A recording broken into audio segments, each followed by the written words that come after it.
మొక్కల పెంపకం మాటున కోట్ల రూపాయలు స్వాహా చేశారు. ఈ ఘటన విశాఖలో చోటు చేసుకుంది. ఏటా కోట్లాది రూపాయలు మింగేస్తున్నారు అక్రమార్కులు.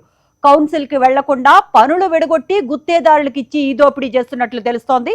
విశాఖలో డివైడర్ల మధ్య మొక్కలు నాటడం, నాటిన మొక్కలు సంరక్షించటం పేరుతో అవినీతి చేయటం కనిపిస్తోంది. రైట్, కాంట్రాక్టర్ల అవతారం ఎత్తేస్తున్నారు స్టీల్ ప్లాంట్ ఉద్యోగులే.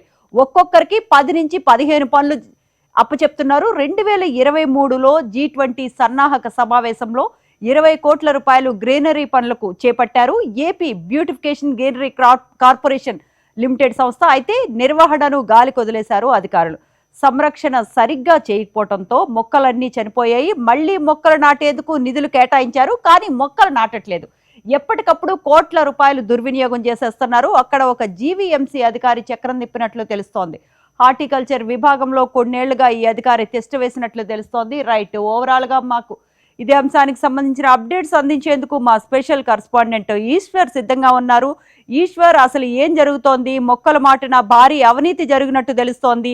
ఒక జీవీఎంసీ అధికారి కనుసన్నల్లోనే ఇదంతా జరుగుతున్నట్లు తెలుస్తోంది.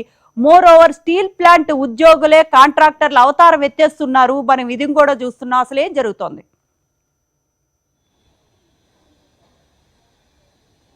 శ్రవంతి, ఏదైతే విశాఖ మహానగరంలో బ్యూటిఫికేషన్ పేరుతో ఏదైతే మొక్కల పెంపకానికి ఏదైతే నిర్వహణ కోసం, అలాగే మొక్కలు తీసుకువచ్చి ఏదైతే ఆ మొక్కల్ని పెడతారో ఆ మొక్కలకు సంబంధించి పిచికారీ చేసే ఇలాంటి నిర్వహణ కార్యక్రమాలకు సంబంధించి కాంట్రాక్టర్లకు అయితే మాత్రం కోట్లాది రూపాయలు అయితే మాత్రం దోపిడీ చేస్తున్న పరిస్థితి విశాఖ మహానగరంలో చోటు చేసుకుందని చెప్పొచ్చు. ఏదైతే 2023 సంవత్సరంలో G20 సదస్సులో విశాఖ నగర పరిధిలో ఉన్న నిర్దేశించిన ప్రాంతాల్లో ఈ మొక్కల పెంపకం కోసం ఏదైతే డివైడర్ల మధ్యలో ఏర్పాటు చేసే మొక్కల కోసం బ్యూటిఫికేషన్కి సంబంధించిన ఓన్లీ మొక్కల కోసమే 20 కోట్ల రూపాయల నిధులను అయితే కేటాయించారు. ఆ నిధులు కేటాయించిన మొక్కలన్నీ కూడా ఇప్పటికి చాలా మొక్కలు చనిపోయిన పరిస్థితి ఉంది.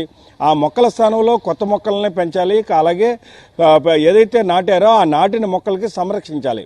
ఆ సంరక్షణ పేరుతో కానీ మొక్కలు నాటుతున్న విషయంలో కానీ వీటన్నిటినీ కూడా ఏదైతే ఈ పేరు మీద వచ్చే నిధులు అన్నీ కూడా కొంతమంది అయితే మాత్రం స్వాహా చేస్తున్న పరిస్థితి ఉంది. దీనికి ఆజుడిగా అయితే మాత్రం జీవీఎంసీలో అధికారులు అలాగే జీవీఎంసీలో సిబ్బందే ఉన్నారనేది అయితే మాత్రం స్పష్టమవుతుంది. దీనికి సంబంధించి ఈ విషయాన్ని అయితే మాత్రం ఎవరు పెద్దగా పరిగణించారు. ఎందుకంటే రోడ్ల మధ్యలో డివైడర్ల మధ్యలో ఏదైతే మొక్కలు పెంచుతారో ఆ మొక్కలకు సంబంధించి గ్రీనరీ బాగుంటే చాలు అని అనుకుంటారు. ఎందుకంటే సిటీ బ్యూటిఫికేషన్ స్మార్ట్ సిటీలో భాగంగా విశాఖ నగరం అందంగా సుందరంగా ఉండాలని అందరూ భావిస్తారు. ఆ మొక్కలు అందుకే పెంచుతున్నారు. కానీ అలాంటి పెంచే మొక్కలు కానీ ఏదైతే వ్యవస్థ ఉందో ఆ వ్యవస్థకి కోట్ల రూపాయలు తెచ్చిపెడుతుంది అనేది అయితే మాత్రం మనం చెప్పొచ్చు.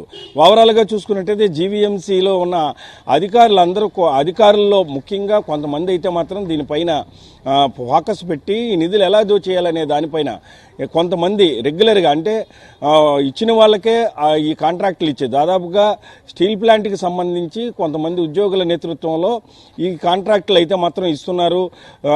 ఒక్కొక్క ఇద్దరు వ్యక్తులకు ఇస్తున్నారు. ఆ ఇద్దరిలో ఒక్కొక్కరికి 10 నుంచి 15 వర్కులు ఇచ్చి వాళ్ళకే దోచిపెడుతున్నారన్న ఆరోపణలు అయితే జీవీఎంసీలో వ్యక్తమవుతున్న పరిస్థితి ఉంది. దాదాపుగా చూసుకుంటే ఏదైతే జీవీఎంసీ హార్టికల్చర్ విభాగం ఉందో హార్టికల్చర్ విభాగం అధికారికి కూడా రేపో మాపో ఓ అధికారి పదవీ విరమణ చేసే పరిస్థితి ఉంది. కానీ అతను వెళ్ళిపోకుండా ఉండేలాగా మరో సంవత్సరం గడువు పెంచే దిశగా ఆయన అయితే మాత్రం ఏదైతే ఇందులోనే కొనసాగేలాగా టెస్ట్ వేసేందుకైతే మాత్రం ఇప్పటికే ఉన్నతాధికారులకి ఆయన దరఖాస్తు చేసుకున్న పరిస్థితి కూడా ఉంది. ఇంతకుముందు ఆ అధికారి పైన కానీ అలాగే అందులో ఉన్న అవుట్సోర్సింగ్ సిబ్బంది పైన కూడా ఆరోపణలు రావడం, విజిలెన్స్ కేసులు కూడా ఉన్న పరిస్థితి ఉంది. ఇలాంటి నేపథ్యంలో దీనిపైన ఉన్నతాధికారి జీవీఎంసీ కమిషనర్ కార్గ్ ముఖ్యంగా అయితే మాత్రం ఫోకస్ పెట్టాలి.